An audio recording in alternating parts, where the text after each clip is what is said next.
Good morning, good morning, good morning, beautiful people on this lovely, lovely, wow, Sunday morning. Good morning, B. How's it going for you over there? Good morning, Molly. It's going good, going good. Chicks over Good. here doing fine, bright and early. Good to see you. Yeah, you too, you too. How was your yesterday? It was good. It was good. It was long. A lot of stuff happened. A lot of good stuff. A lot of we planted a redwood tree in the backyard, which is probably one of the Mhm. highlights of my day with the kids and the family. So it went really well. Went really well. Yeah, we got the Okay, redwoods, one of the fastest growing trees, if not the fastest growing tree in the world, the tallest tree in the world for sure.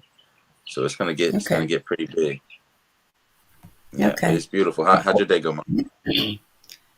It was a long day, man. It was a long day.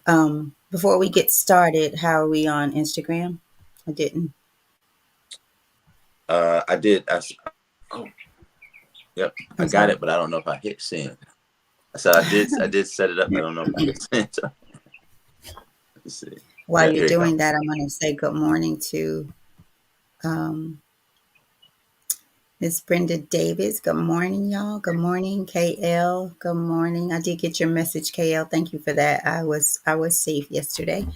And brother Mike is out there as well. So Brandon, I'm going to get over here and get this key so we can get StreamYard taken care of. And y'all, thank y'all for patience on this, but this is the way we have to do it. We cannot do it before, so we wish we could.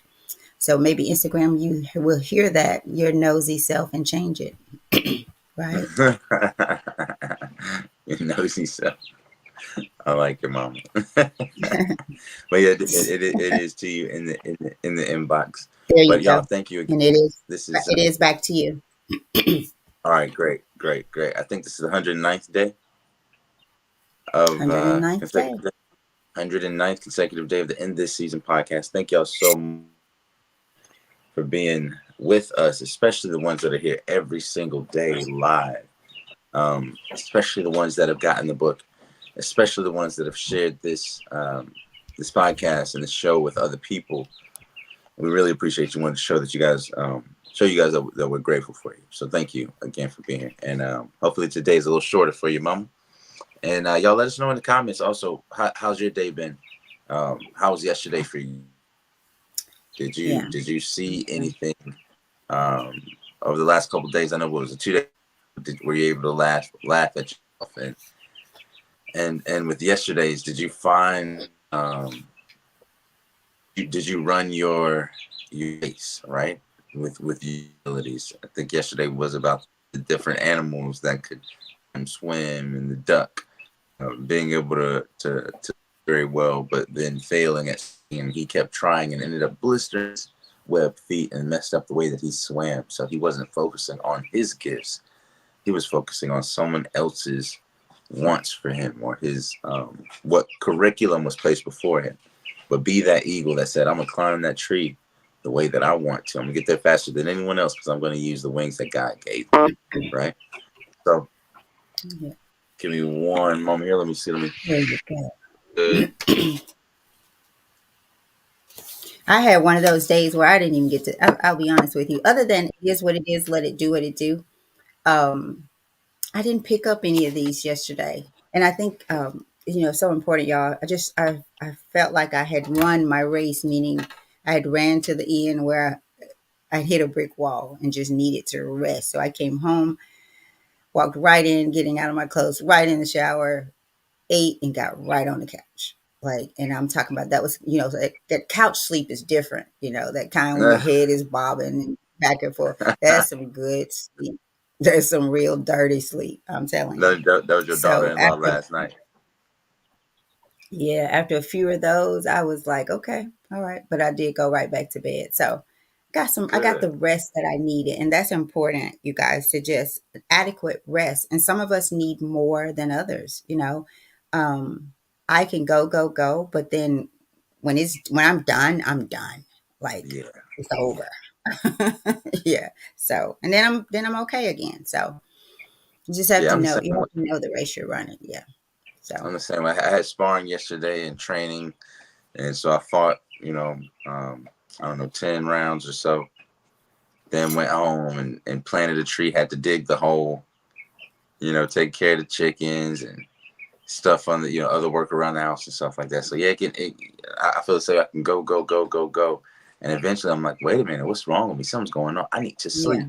I Yeah. have to sleep. Not need, like, Mm. not just need. I have to, or I won't be able to really function as myself. So Yeah. I'm glad you got You some function, rest. but on a lower level of yourself. Because Yeah. I found myself being a little snappy at people where I would have more patience and things like that. So I had to say, okay, Tammy, get back into groove of things. Um, Also, yesterday I ran into someone that I had not seen, y'all. And Brandon, you probably was sixth grade, and I knew who she was. She didn't know who I was right away, but that was one of the blessings of being. I met some good people yesterday, some great people, just great conversation. So um, I just focused on that to try to get me through. And the young lady that I was working with also, she said, let's not look at the hours. Let's just say we have one more hour to go. Let's do it in 1 hour increments because we were both just so tired. We was out Mhm. at the Hernando A Fair, which was a wonderful event. If you guys next year, if you can catch it in Hernando, it support the vendors. There's a lot of people out there that are doing their own thing, that are trusting God in it, right? Like from just selling lemonade. I mean, lines are long. Lemonade's $8 and $10 a cup, and these people are buying it because it's good, and they're out there and they have to, right? So, another thing that I want to share before we get going, Brandon, is so the people, one of the vendors right next to us. Well, first of all, we ended up getting there, and the our spot was taken. They had told us to go to this spot and it was taken.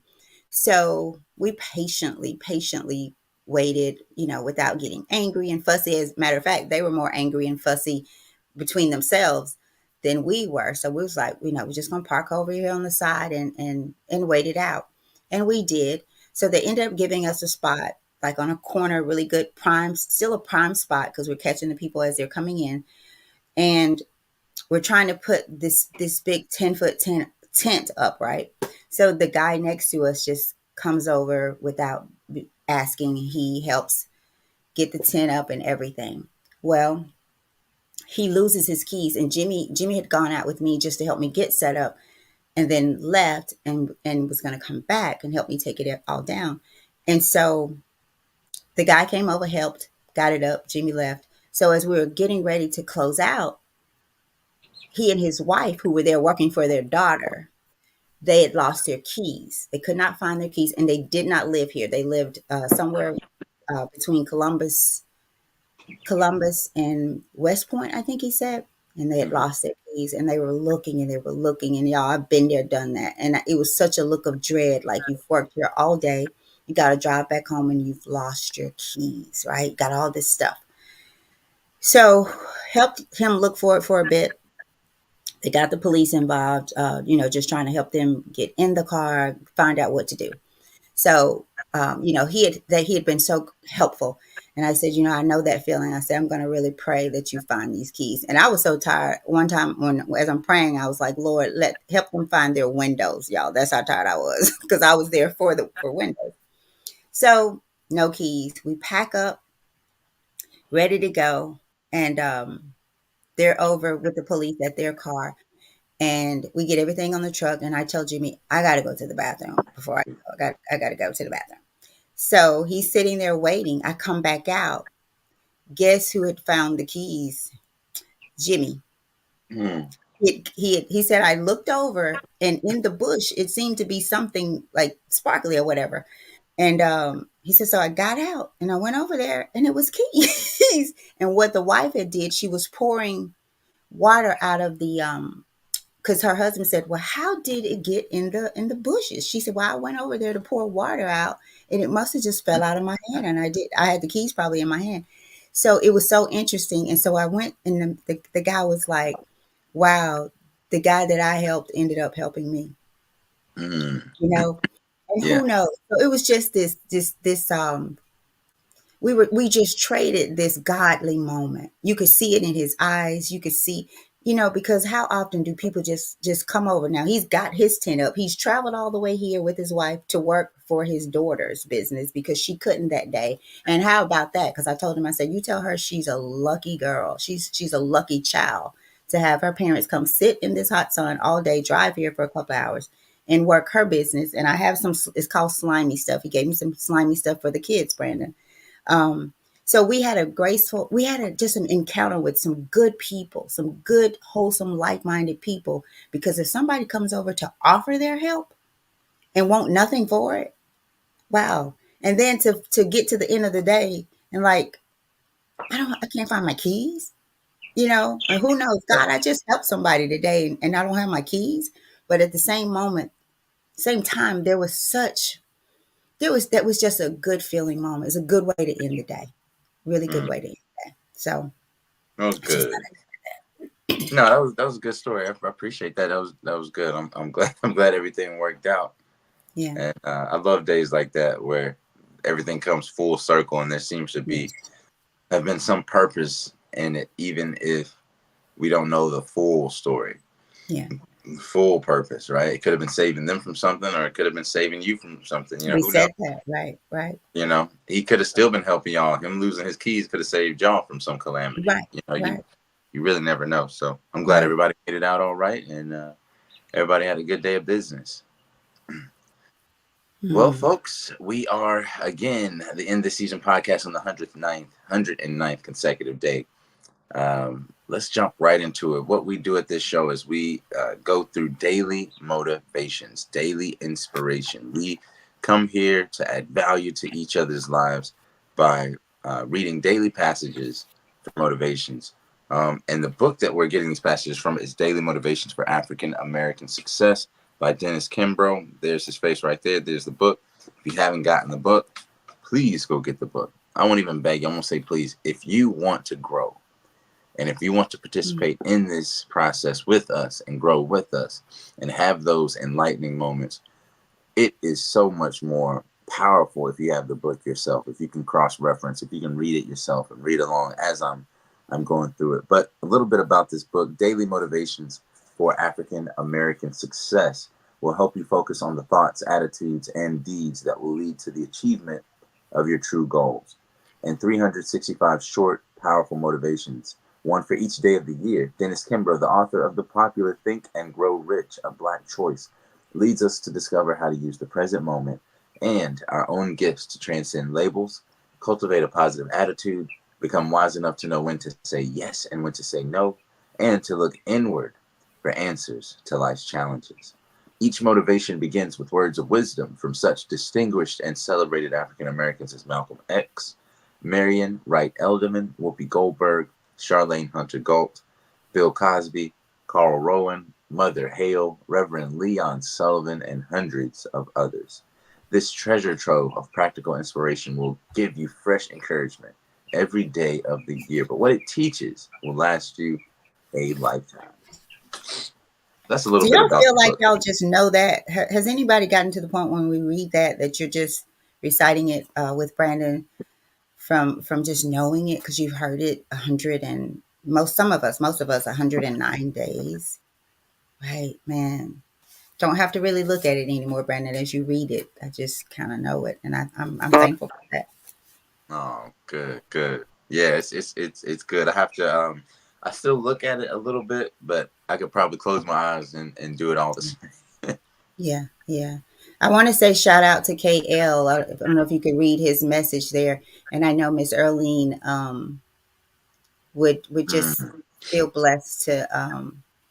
Miss Earlene is kind of like our radio mama, if that makes sense, y'all. She's given me a lot of just words of wisdom, um, and helped to get me through some difficult times.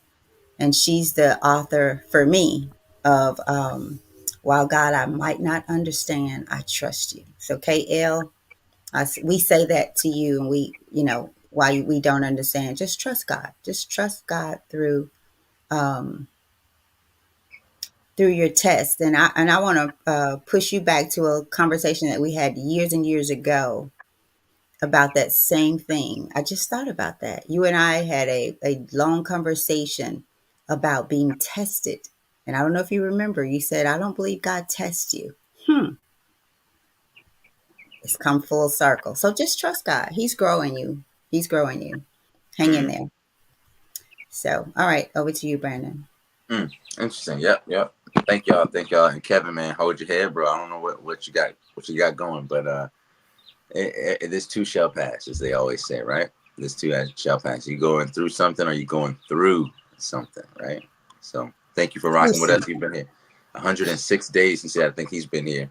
So out of the 109, so that's a uh, big accomplishment because you're feeding your mind, you're feeding your soul, you're feeding your emotional intelligence and your awareness of self.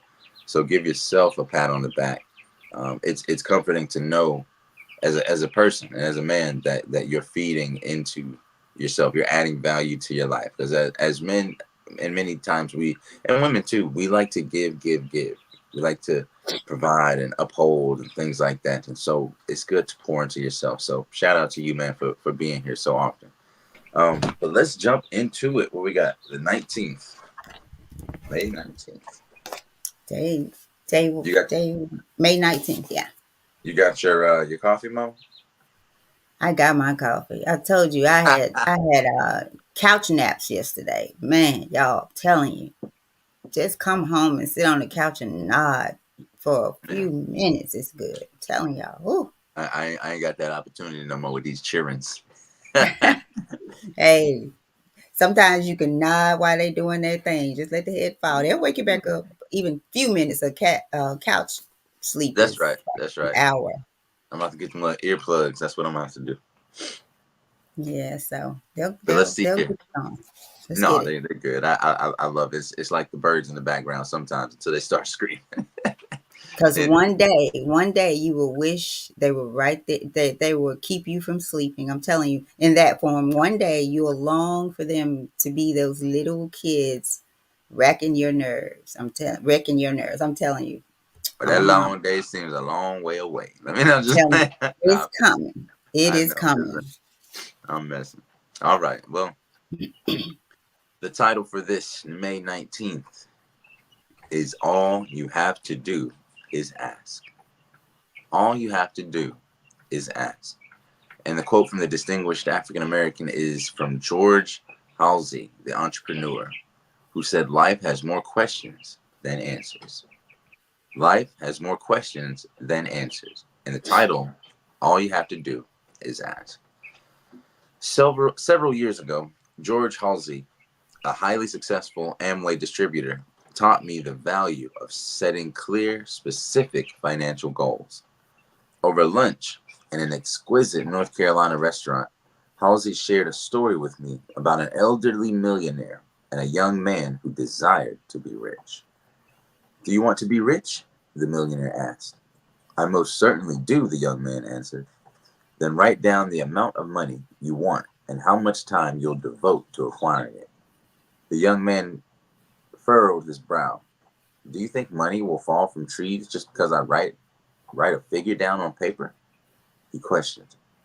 Yes, I do, said the millionaire. Every millionaire I've met told me he became rich only after he set an amount and a date by which to acquire his wealth.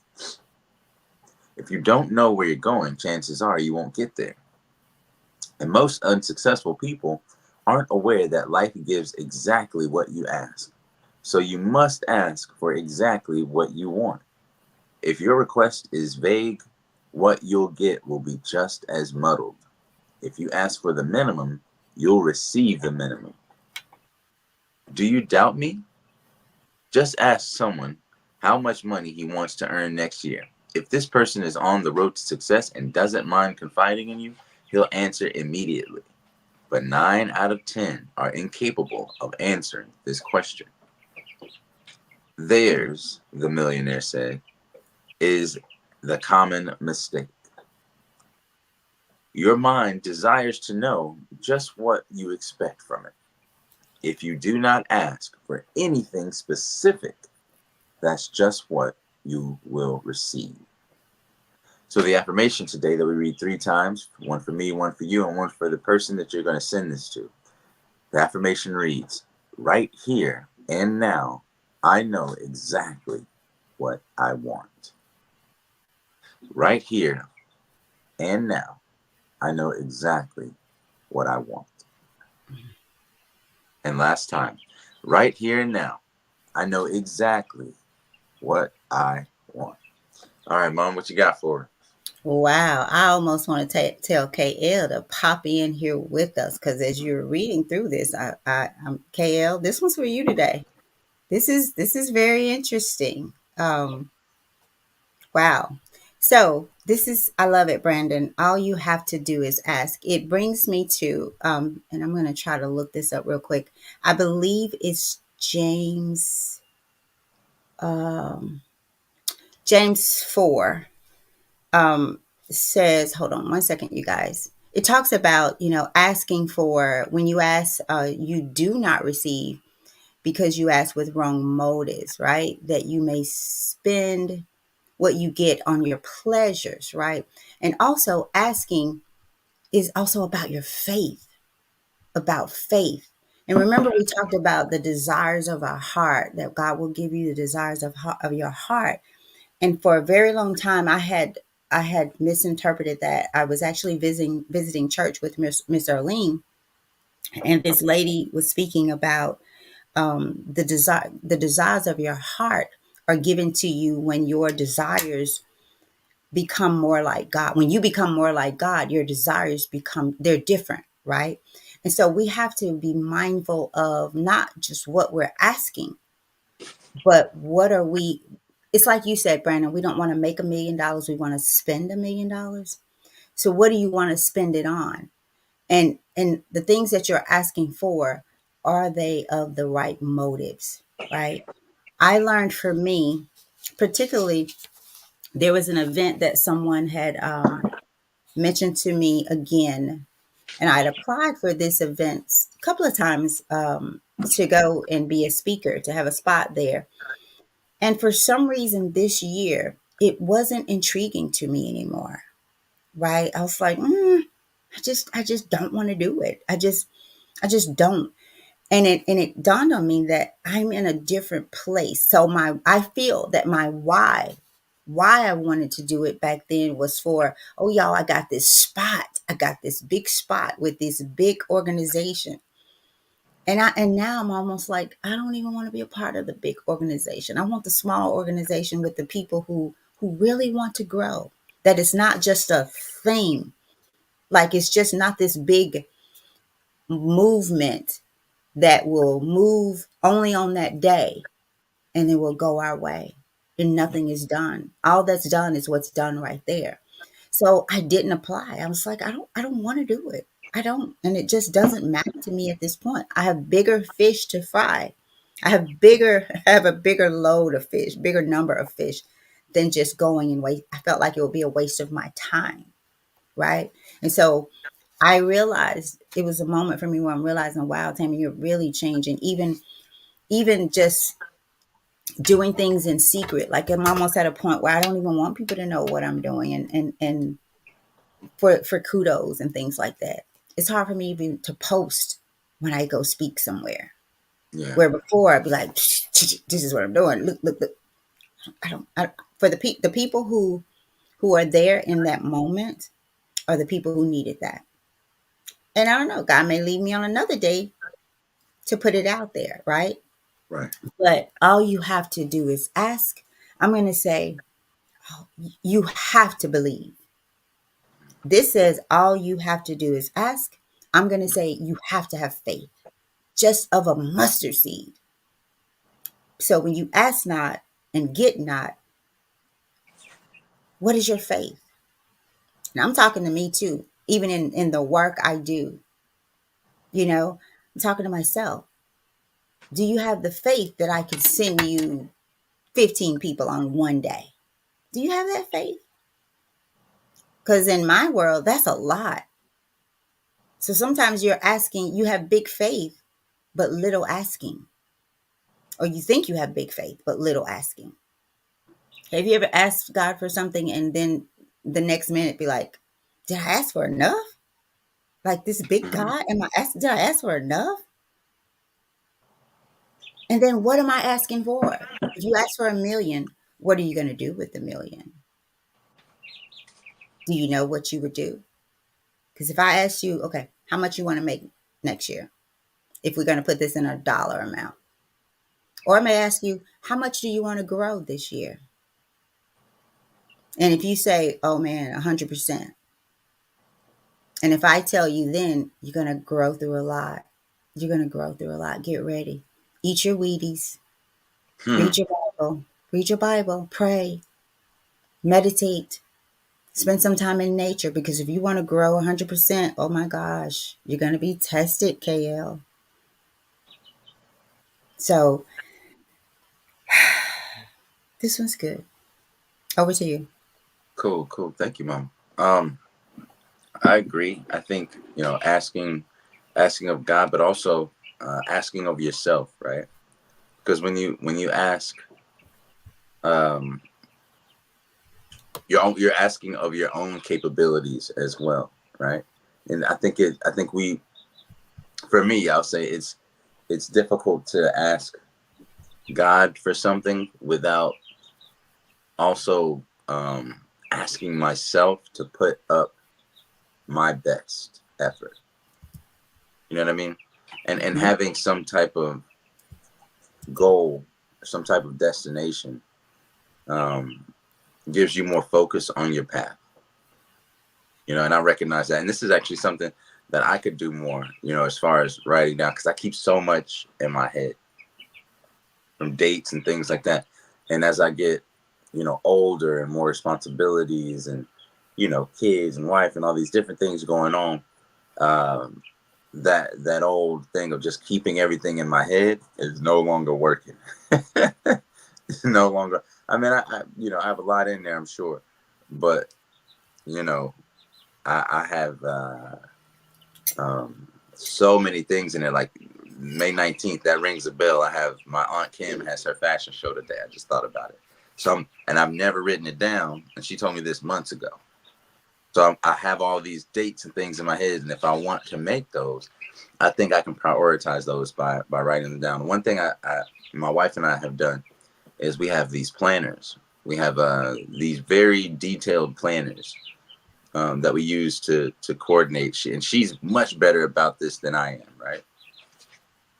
But I would like to use that more. So today, I think it's also for me because that's something I've been wanting to do. Is like I'll use it kind of very sparingly and spottedly. Um, and hers is kind of like the planner for the family. And we're starting to do different things. Like we have a family calendar, right, where we write down on the calendar, I guess, text down and share the calendar on what things are being done, what things need to be done, right? And I work really well with lists, really well with lists. But the interesting thing is I make very few of them. Mm. But I work really well with lists. When things are listed down, especially if they're like physically written, I don't know. I almost can't do anything else until that list is done. It's almost a compulsive thing, right? But I will. That may be the reason I rarely write it down because now I'm locked to it. But I think it's a good thing to write your dreams, aspirations, whether it's a financial goal or whether it's an emotional goal, a spiritual goal, a mental goal, book you want to read, amount of charity you want to give. I think it's very important to write those down because it gives you a concrete manifestation of something that first existed only within you, right? Only in this internal reality. And you've brought it about by at least writing it down, right? So you can't, you've saved it not just in your memory, but you've made it mechanical. You've written it down.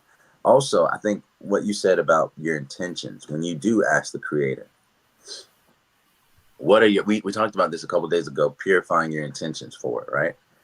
I talked about my friend Jeremiah, who would, when he would come to my house, he would stand before the door before he would even knock and make a little supplication to the creator and ask for the best out of what was behind that door, for the best for the people in there and the best for him. I think that's important. Like, what are your intentions in order to gain whatever goal that you have? And if that if those intentions don't sit right with you, or if they're not aligned with your values, right, then I think there's cognitive dissonance, and self-sabotage can often stop you from reaching that goal because you yourself don't completely align with your goal, right? So we may have goals, but may not have set ourselves up to be able to obtain those goals, right? If you say your goal is to run a marathon, to do the St. Jude Marathon next year, right? But you haven't set up a goal to join a practice group, right? Or to get in shape, or a plan to run every so often, then you're destined to fail because, proper preparation prevents poor performance, right? And failure to plan is a plan to fail, right? And what is a plan? It's not just something that's theoretical. Plans are usually what you've written down, what you come back to and read.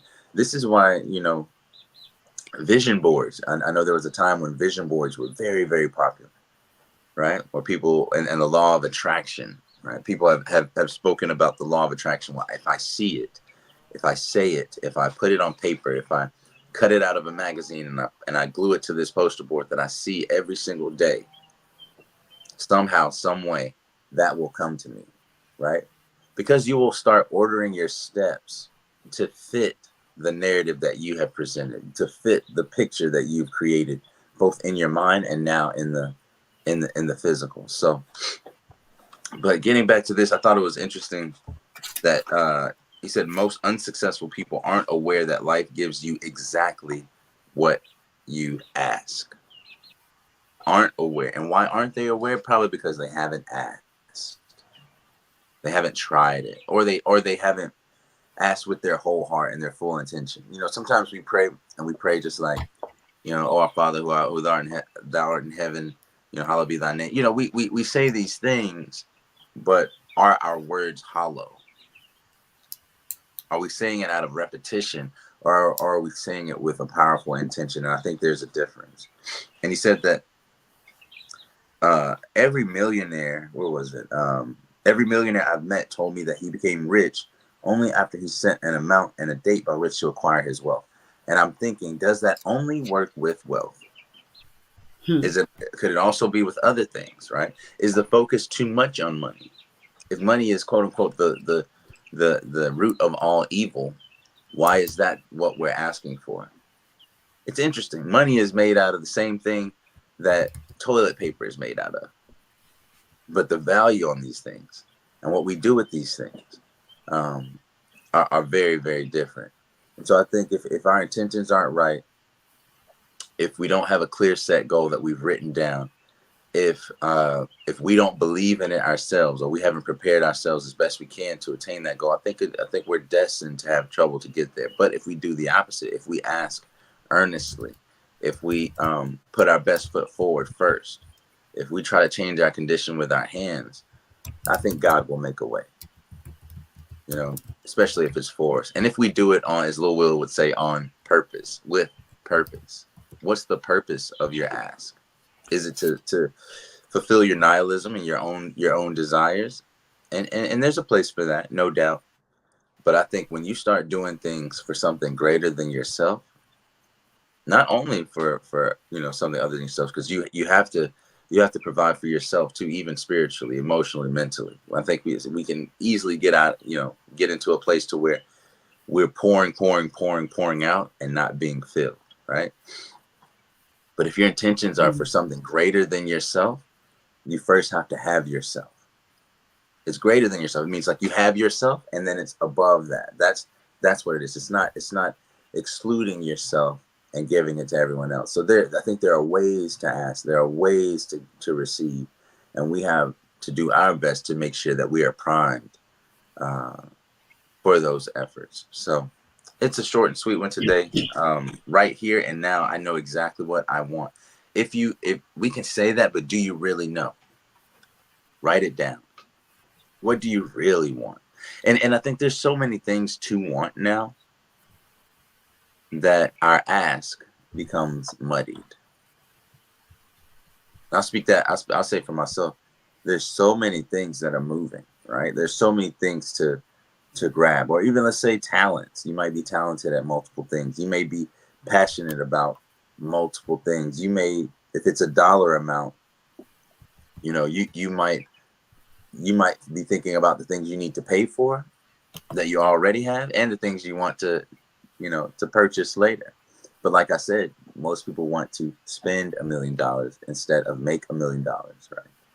Are you making that money for you? Are you making it for your legacy, for your children? Are you doing it to maintain a family, or are you doing it to buy a fancy car? Right? What gaps are we trying to fill in our lives with what we're asking? Is it going to bring more dignity to you? Is it going to bring more glory to God? Is it going to serve a purpose or a need in the world? Is it able to be replicated? Is it able to be passed on? Or is all this success that comes to you, will it begin with you and end with you? And if Mm. that's the case, why would God just give it to you if there's no purpose other than serving you, right? So what I'm saying is, these are things, in my opinion, that give you a higher probability of being answered. And then when you ask, careful what you ask for, because sometimes, y'all, Hmm. God is protecting you. He's not giving you what you say you want, because whatever you want might be a detriment to you. Who knows? You might get all this money and forget whose you are, right? It would be better for you to remain where you are. Your soul might be better. What would it be to gain the world at the cost of your soul, right? What would it be to gain $1 million at the cost of your happiness, of your joy, of your peace of mind? Would you rather be at war with the world, or would you rather be at war with yourself and at peace with the world? Or would you rather be at peace with yourself and potentially at war with the world? The the adherence to materialism, I think, really drives not just insanity, but unhappiness, because those materials can never fill the gaps of your heart, like personal development, like character development will. And I think in many cases, people pursue wealth and they ask for wealth and they chase wealth and riches, thinking that it will fill the gaps within themselves. That's the reason that that they're not happy. That's the reason that they're dissatisfied in life. But when they get it and it hasn't filled those gaps, and the problem still exists, I think that's when people really have a what do they call it, a midlife crisis. Like, dang, I've done all this and I got all this and I'm still not happy. Maybe what you're asking for shouldn't be money. Maybe you should be asking for peace of mind. Have we ever thought about that? And maybe through that peace of mind, everything we need comes. Because if you have a roof over your head, That's food, food on your plate, right? Like, you don't fear for your life. You got enough food for today, not even for tomorrow, but for today. It is as if you have the entire world and everything in it. Because the richest man in the world could die tonight and he wouldn't have tomorrow, and you do. So every breath is a new opportunity, right? So ask your creator, ask yourself, do what you need to do. And God doesn't change the condition of people until they do what? First change that which is within themselves.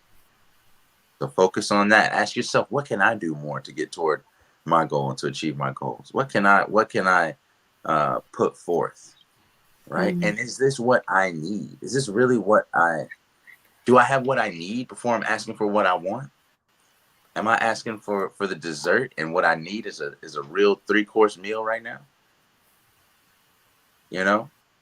So that's all I got, y'all. Mom, you like you Brandon, got something on your mind. Brandon, yeah, I have a question, but I don't quite know how to form it. So y'all gonna have to help me with this. And also, maybe a good question to ask yourself: how can I grow? How can I grow in order to know what it is I have to ask for or I want to ask for? Right? How can I grow? Because I feel like the when we the battle is with ourselves, right? So Mm-hmm. if we are able to um, step away from that battle and become one with ourselves, right? And in that, then we will know how to go to God in prayer. And I have, thank you, thank you. I have there Matthew, and whatever you ask in prayer, you will receive if you have faith. So think about when you're in prayer. For those of you who do pray, I believe what we ask for in prayer is different from what we ask for on our feet and in the world, right? So think about, does that make sense? It Does that make does. sense? It does, but go into it a little bit more so I can So get you. has anybody asked for $1 million in prayer? But you want it when you're walking about, you see some things you might, oh, I wish I could do this. Have you ever asked for $1 million in prayer? I don't think I've Have asked for you? a million, but I have asked for some. Like Well, why? Well, I don't know if it was a million. I think I asked for like, and that's a good point. Like the specificity, right, of it, okay. like So, an exact amount.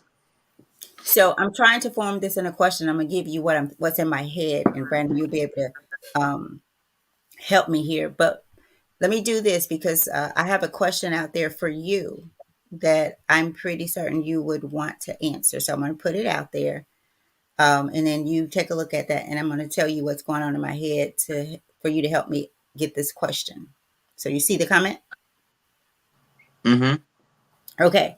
So let's take someone that was raised in poverty, Okay. right?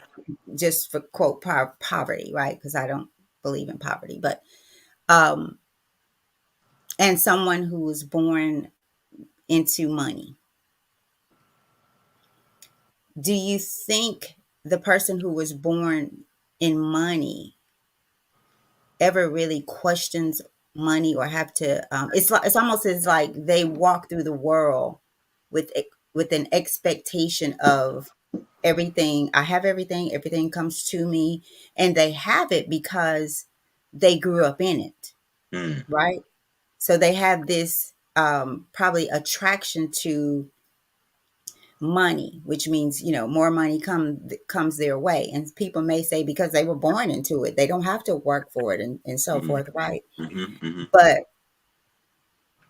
you've had some kids who were born into money and then just did not operate, um, it didn't flow their way because mentally, internally, they weren't equipped for it, right? There was something blocking it. So I'm trying to see what difference you think there is in, because sometimes I think we subconsciously can keep things away from us because of the way our perception of it, maybe because we were born with a lack, right? We had to live with lack. And on top of that, religiously, some of us have been taught that, and I'm just speaking about money as the passage is, that Okay. um, it's not spiritual to be rich, and that people who have money are evil.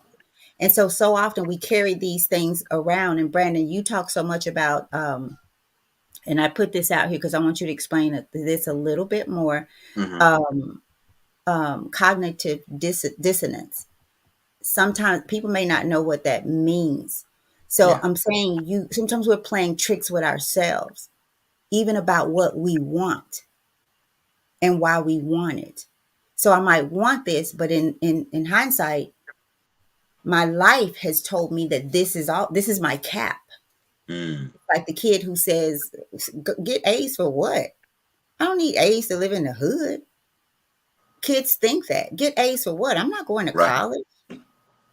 So, but somebody is trying to put in their head, you go to school, get your grades, da da da da da. You can put it in their head, but if they don't believe it, Mm. they're not going to achieve it. And so sometimes what I'm trying to say is we have this preconception, is that the word? We have this perception of what life is going to be, but we want and we pray for this, but we don't believe that we will get this. Mm. So Think about your prayers. What do you ask for in secret? What do you go on your knees and ask for? Because if you're asking for it only in the world and not on your knees, what are you doing? If you're asking for it only on your knees and not in the world, what are you doing? That cognitive dissonance. What is it keeping you from? Is my mind playing tricks on me? Is that a song? Somebody said that. Your Yeah, yeah, I mind. think that's a song. Yeah. So I don't know if it quite makes sense. I'll have to think about that more in order to really get it out, get the words out, or the question out. But I think you guys from that you may get a bit of understanding of where I'm trying to go with it. So Hmm. Hmm. let's see I here. wanted that question on the eye on the sparrow, right? I think even Mhm. in Christianity, his eye is on the sparrow. I think among Christians there's different interpretations, right, of that. But in my opinion, that's a reference to, I think, in the book of Matthew, where it says, uh, you're more valuable than the sparrow, right? In God's eyes, and God basically, um, not even one of those sparrows will fall or something like that. If I'm not mistaken, right? There's like, it's talking about two sparrows being sold for sparrows being sold basically for pennies or for coins, and you're more valuable than those sparrows, and not even one of those sparrows will fall without the care of God, right? Is that the correct interpretation? For me, Brandon, And that you're it's more just valuable than that, so why wouldn't you think that God would take care of you, right? right, right. Are you asking? Is it the understanding? Is that the same understanding? Yeah. Well, for Right, me, it's just about God being in ultimate control of everything. And if that, it's like the day that you called me about the birds when we were going through that storm, and God put on your heart to make sure they had food, right, right? right. And so if He'll do that for birds, what do you think He will do for you? What do you Yeah, believe, not think, He will do for you? Because God cares greatly for all of us, even the birds, right? yep, Who don't yep. worry about food, who can sit there in that tree and look into Brandon's window like, hey, the snow has all my food covered. Or to say, God, Exactly. hey, we can't find food here, right? And like the lady who sat there, imagine that, y'all. The story I told y'all about the lady who said God had sent her out to do missionary work, but she didn't have the money to get back home. She didn't say, I'm not going. I'm Right. not going and sit there and wait on somebody to bring me. What if they don't bring it and I get stuck and I can't get home? She sat there in faith, like, oh, you're the one. When I walked up, oh, you're the one He sent. Faith. Mm, And sometimes faith is not just about asking, it's about hearing the voice of God. right. Hearing. And I like this. And it's a good analogy to use the money, but I'm with you, Brandon. It's about a whole nother thing, Yeah. you Money is know. the resource, not the Right, source. right, right. So for me, with what KL is asking, we are the sparrow. His eyes on the sparrow. Like everybody is it.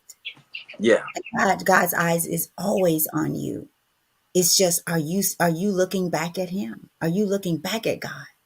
Or And is he just looking at you and you never really get a glimpse of Him in your life and what He's doing in it? right. And that analogy that's used in the Bible is a very similarly used, because he asked specifically about the Quran. It's used Hmm. in the Quran too.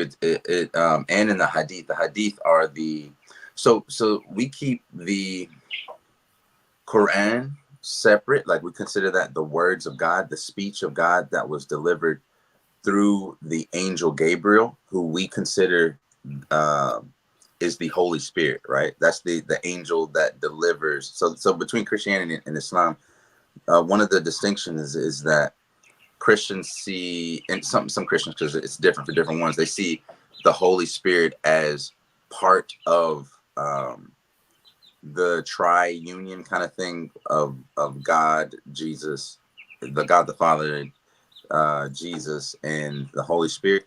But from the Islamic standpoint, the one that was called the Holy Spirit was always the angel Jibril, and that goes back to the actual translations, things like that. So it's kind of in the Islamic opinion has morphed into the worshiping of that entity, as opposed to and it being joined with God, as opposed to it being a distinct creation of the Father.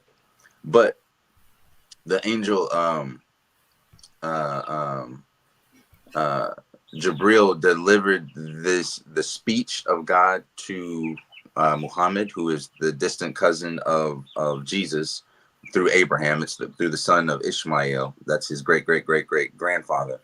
And whereas goes back to Ishaq or Isaac. So Isaac and Ishmael, the sons of Abraham.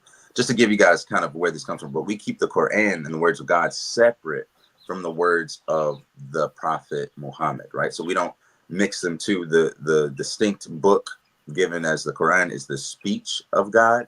So we don't put the words of men in there, even if they are prophets, right? Because it's its own book, and inside of that book, it speaks about the birds, and kind of in the same way. And so I'll read here where it says in the Quran, it says, if and there is no creature on earth but that upon Allah is its provision, and He knows its place of dwelling and place of storage. So that's in the Quran, right? And it also says in the Hadith, or the sayings of the Prophet, said, were to rely on if you were to rely on Allah or God as He should be relied on, He will provide for you as He provides for the birds. They go out early in the morning hungry and return in the evening full. Mm. Right? So Mm. there's that same reference. Or um, there's one more that I wanted to share with you guys. While you're looking for it, Brandon, I love what you said about they go out hungry Mm-hmm. and they come back full. You know, we can think about food, but do you wake up hungry to be to glorify God's kingdom through your walk of the day? Like, do you get Mm-hmm. up and ask, like this talking about all you have to do is ask. What if we ask God to just allow us to be a blessing to his kingdom when we leave, whatever that looks like? Because so often we see our life, or we base life on what we don't have or what we want, rather than what you do have and how you've been provided what you need. Yeah. That's at the end of the day, that's really what it's about. You know, you have people that will kill themselves, will take their life because they had a million and they lost Mm, it. mm, Think about that. mm, Dollars. They take their life because of they don't have the means to buy things that they don't even need. mm. So to Yeah. me, I think one of the most powerful things that's said here today that we've asked is, for me, what do you ask for in prayer? Do you even pray, first of all? But when you do, what is it that you're asking for and Mm. why? I have one here. It says from the Quran, the 67th chapter says, "Do they not see the birds above them with wings outspread, and sometimes folded in, and none holds them up or aloft except the most merciful. Indeed, He is of all things seeing." So, like, and what I get from that is that it's like, do you not see the birds in the sky? How they fly, and there's nothing underneath their wings. Mm, But do you not mm. see their wings outstretched? Imagine if they had never stretched out their wings. That's the faith. Like, do you not see the birds with their wings outstretched and sometimes folded in? And still they fly. And They so don't like fall. nothing holds them up but the mercy of God. And then it also says, as it continues, that uh, they have, in all of creation, they have communities like you, basically communities like you have, and God sustains those. So why won't He sustain you?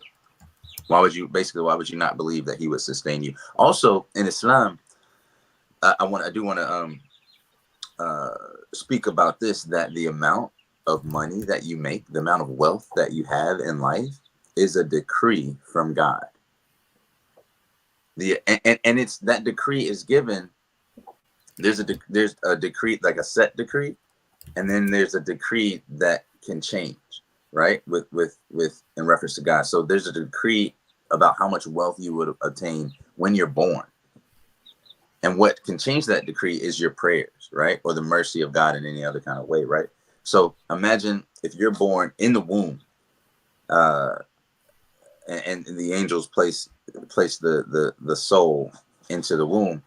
Um, what's said about is like the day you will die, and how much wealth you have. There's a couple of things that are mentioned in that instance. Let's say you were supposed to get $1 million, right? It's been written that you'll get $1 million.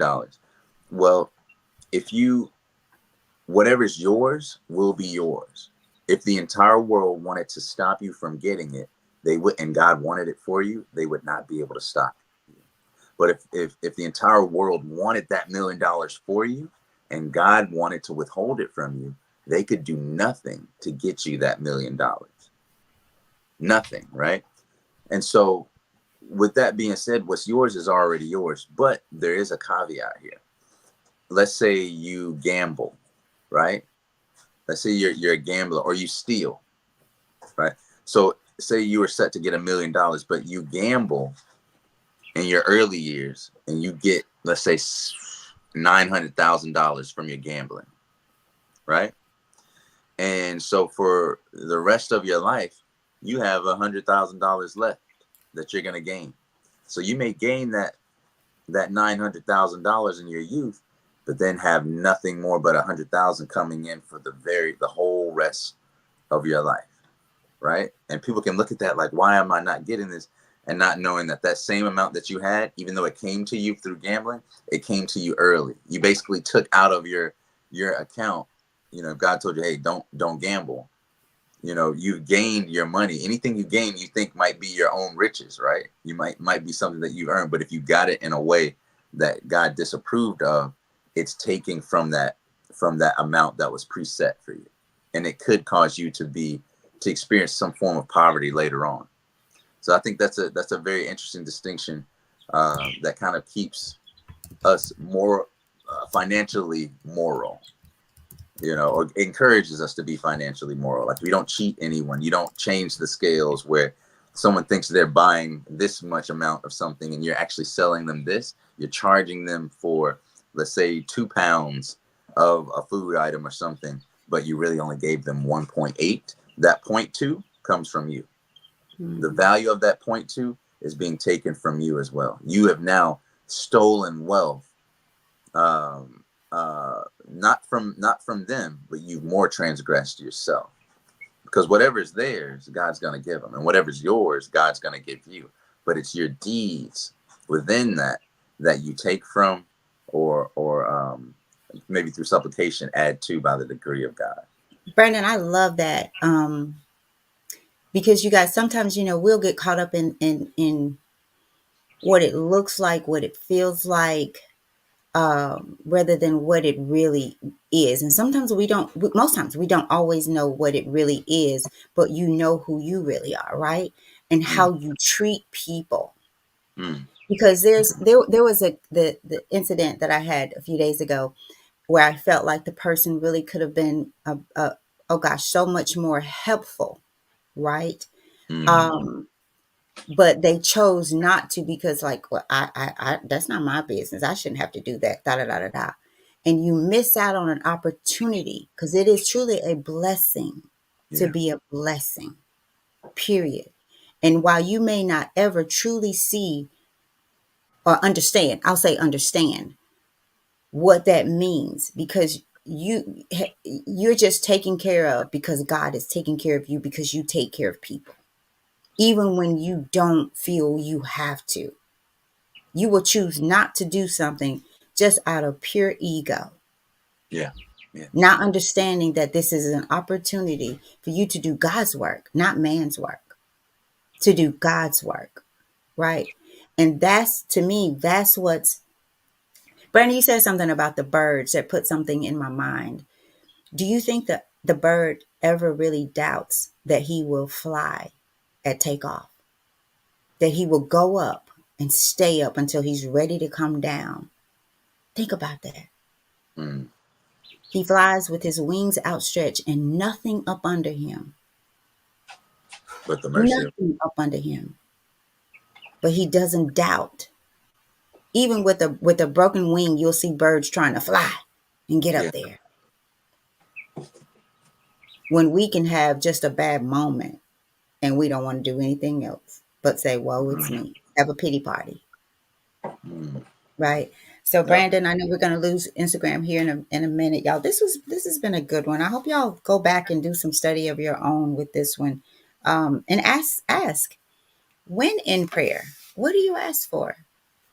Opposed to when you get up and you walk your prayers out, do they match, or is there some cognitive dissonance there?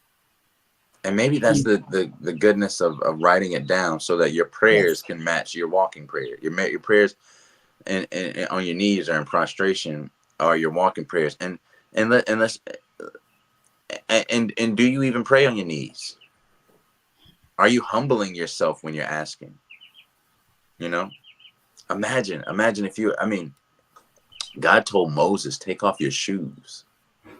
He was in the middle of the desert, looking at a bush that was burning but was not consumed by the fire that burned it.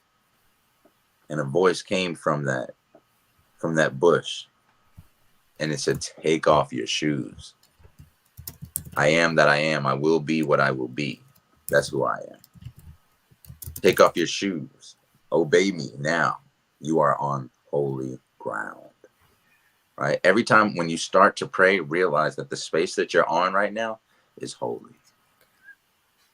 Right? Are you humble enough? Like, Mom, I'm sure you know about this with me and my smart mouth as a kid.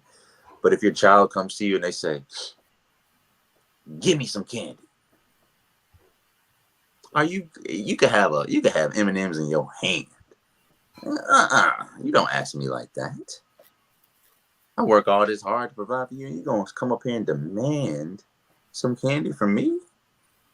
You better have some respect. And I'm not saying take off your shoes and bow to me. I'm not saying that. But you can at least ask nicely, right? Do we feel that we are entitled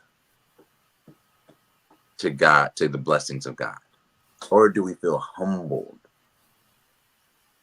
at the glory of God, at the fact that he can provide for us the same way he provides for the birds, and that he still provides for the ants in the midst of all of that, knowing all? Are we humble for who we're asking for? Do we have enough respect for God? Or will we be like what was her name? Stacey Abrams in Atlanta when she saw President Biden, she bowed. Did y'all see that? I don't know if y'all saw that. The sister who got voted in Atlanta, the African American sister got voted in Atlanta. She saw Biden and she bowed to him like this. "Yes, sir. Yes, sir." And I just thought that was weird. I was like, do you bow in prayer? Do you bow to your Lord? When was the last time you got on your knees and prayed? When was the last time you put your head on the ground like Jesus and prayed? Or are you too arrogant to do that? Like that, for real, y'all. For real, like, are we humble in our Or prayer? you can't, or you don't want to get them $1 million clothes dirty. Yeah, but you asked for $1 million more. God Yeah, might be like, "I'm gonna take these clothes from you, so maybe you'll pray to me. to buy some Maybe red you'll bottoms worship." and babies. Yeah, people be in their fresh suits and don't even want they don't want to get down on them knees, man. Don't So why want the would God homeless get man to sit next to him in church with that $1 million suit on. exactly? So you think, but you asked for $1 million more? Why would God give you more when all you did was become arrogant when you have it? When all you did was become more distance from Him? That surely the relationship with God is worth more than that $1 million. So why would God give you what leads you astray? Right? Maybe if you had that $1 million, you would commit more sin, and it's not be best for you, right? So I think the intention has a lot of importance, guys. And I know we're about to lose Instagram. I We think we just just did. did. We already lost So them. Yeah, we can so go ahead and get out of let's here. go ahead and get out of here. But we can talk about this all day, y'all. Humble yourselves and ask the right questions. Write down your goals so that when you're walking around speaking it into, uh, speaking it your prayers and thinking about it, it's the same thing as when you humble yourself before God and you ask. But ask. All you have to do is ask. It's like for forgiveness. Ask for forgiveness. I'll say this. I'll say this, and I'm gonna leave us alone. I'm gonna say this. I'm done. I'm gonna say this. I'm done. Let me say something to y'all that I think is might jog your heads. And mom, you've heard me say this before. In Islam, it says that in the Hadith, if mankind were created perfect and had no reason to turn and ask God for forgiveness, surely God would destroy mankind. Not destroy, but he would basically wipe them off the earth and create another people that were imperfect just so that they might ask him for forgiveness. You get that? If If man mankind was created perfect and had if no man reason to ask God for forgiveness, then surely God may create imperfect people so that they would ask, so that they would turn him and ask for turn, forgiveness. turn to Him. And I Hmm. think the moral in that is turn to Him. Right, Like, exactly. right. So, y'all, this has been a good one. I like the way that we've kind of gone over to few different places with this. So, we're going to jump off of here, you guys. Hopefully you will do something with this today. Go into go into your closet today. Go into a quiet place and truly, truly, truly, truly, with all your heart, mind, soul, seek, seek God. Pray. Sometimes, like Brandon said, it's not about the money we're praying for. Pray for peace. Pray for a desire to seek Him more, for Him to put in your heart to seek Him first, Mm, even before you start to seek yourself, an understanding of who created you, right? mm, hmm. So, all right, Brandon, So over to you for us to close it out. let's do it. So on this May 19th, the title was "All You Have to Do Is Ask," and the quote came from George Halsey, I think is his name, the entrepreneur who said, "Life has more questions than answers." And the affirmation that we read three times, one for me, one for you, and one for the person that you're going to send and invite this to, um, is right here and now. I know exactly what I want. Right here and now. I know exactly what I want. Write it down, guys. And for the last time, right now, right here and now, I know exactly what I want. All right.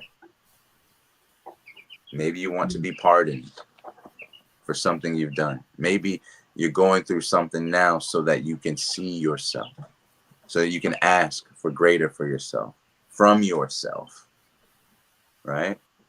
Maybe ask for the strength and the resilience to make it through whatever you're going through right now, right? Maybe the ask has to be about you, about what is within you, and not what is without you. Mm. That just kind of came to me that sometimes what we're asking for so many times is external, but what we need is internal. All right, guys. Well, y'all have a good one. We will be back tomorrow, same time, same place. If you guys have any questions about anything that I've said or need more clarification, like I know brother KL, um, feel free to hit me up, contact me, DM me, and I will do my best to answer. But until tomorrow, guys, y'all have a great day. Let us know if you find this affirmation and this motivation useful and adds value to your day tomorrow when we're back here for the 110th day of the In This Season podcast. Until then, y'all take care. Hey, Brandon, you said DM you where? If Instagram or text me if anybody needs my number. Feel free, especially if you're on the show and mom, you know, okay, they can have my number. okay. So then, yeah. So if you do, you guys, you could just send me. the message and I'll get it out there to Brandon. All right.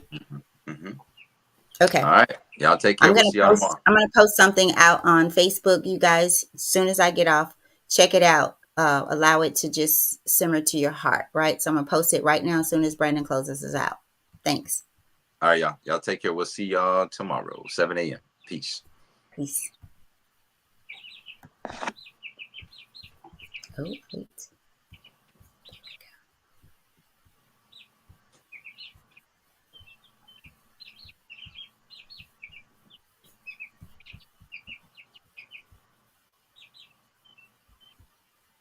I think we still live. Yeah, we are. It just will not close down. It doesn't want us to leave. How about that? Sounds good. That's that. As we go out. Yep. Now it's just me. I'm just sit back and let y'all enjoy this space. But I'll read this again. According to the Hadith, it says that Allah would, if humans did not sin, Allah would destroy them and replace them with people who have sinned. And then the messenger said, so that they would ask for forgiveness, and Allah would grant them pardon. Isn't that incredible? That if humans did not sin,